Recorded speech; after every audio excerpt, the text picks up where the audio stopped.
90後嘅年輕人咧，其實佢哋係要 anytime anywhere 隨時睇乜嘢就睇乜嘢㗎啦。咁所以 free 咧，除咗係免費之外啦，亦都係解釋咧係自由咁解。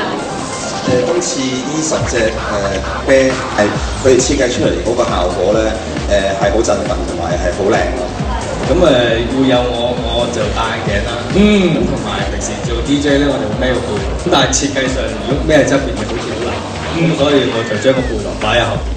而家啲人成日話我哋啲歌好鬼地道香港文化㗎嘛，咁啱啱紅白藍整得出嚟。今次就最主要其實以翻自己球隊嘅球衣啦，咁同埋高耶嘅標誌啦，咁設計咗我哋代表到嘅球衣出嚟。咁但係咧，我就好相信我先生嘅 design 代表我自己，因為呢個係每一個即係代表 artist 嘅啤啤嚟㗎嘛。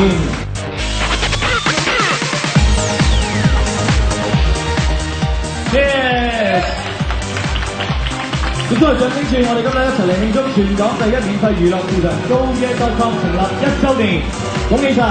其實咧，除咗我哋自己嗰隻啤之外咧，就係阿千嬅嗰隻啤啦。因為一來啦，千嬅而家就在場啦，咁亦都喺我附近嘅。我唔使咁嘅，佢唔高興咪唔高興咯，直腸直肚啊呢啲。我最中意嗰隻啤，即係除咗自己嗰隻之外，就係千嬅嗰隻啤嚟㗎啦。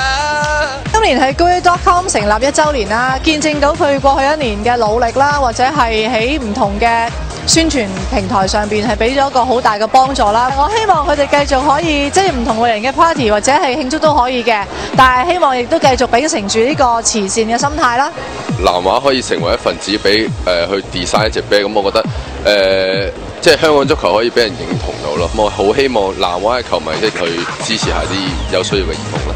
咁啲善款咧就捐到俾小朋友，我最想啲小朋友可以攞到啲善款咧去買呢啲啤㗎，所以小朋友攞到呢一筆錢，如果佢再買翻啲啤，再去捐俾其他小朋友，咁樣咁又有其他小朋友啱啊！好開心，因為大家都一齊design一個啤啤嚟到做一啲善事啦。讀書讀得好嘅話，係可以即係改變好多嘢，所以我好希望可以幫助到佢哋讀書咯。